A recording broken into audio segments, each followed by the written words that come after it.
every conversation these days has to have an AI component to it.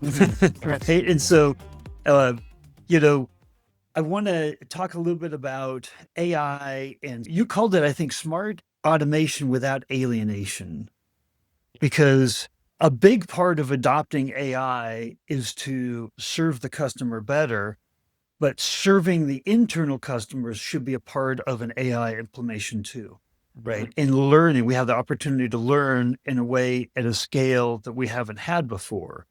So give me your thoughts on internally about kind of like how you're thinking about AI and adopting it. What I like about AI is that you can really start small with very low risk and then expand.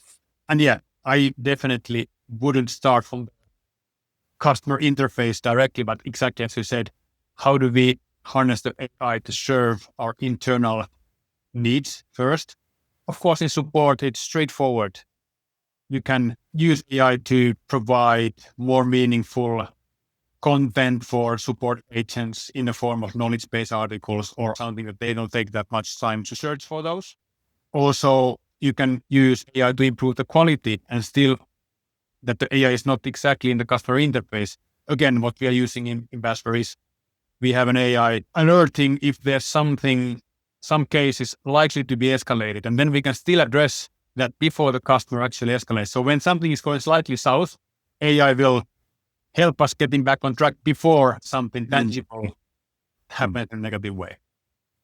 So all of those are obviously improving the customer experience, but they are behind the customer interface. And that's a good place to start because if you screw up something with AI, it's still not directly, there's still some person in between who will obviously then just ignore those weird hallucinations of the AI and still provide good customer experience.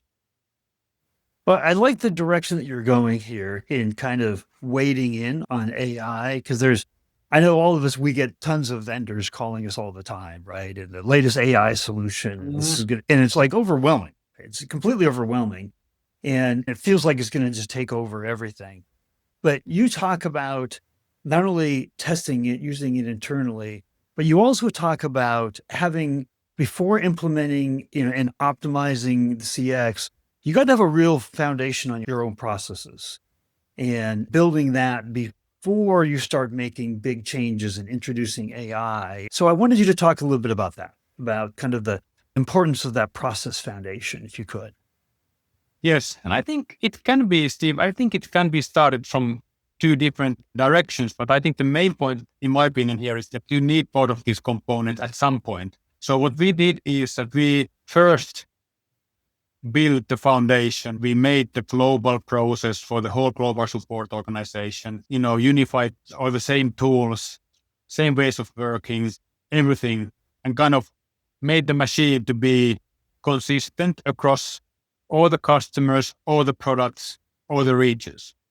And then it's much easier not only to scale when you need to, but also start implementing new things such as AI, because everyone are already working the same way, same tools, same processes, and scaling that also with AI is, so much easier.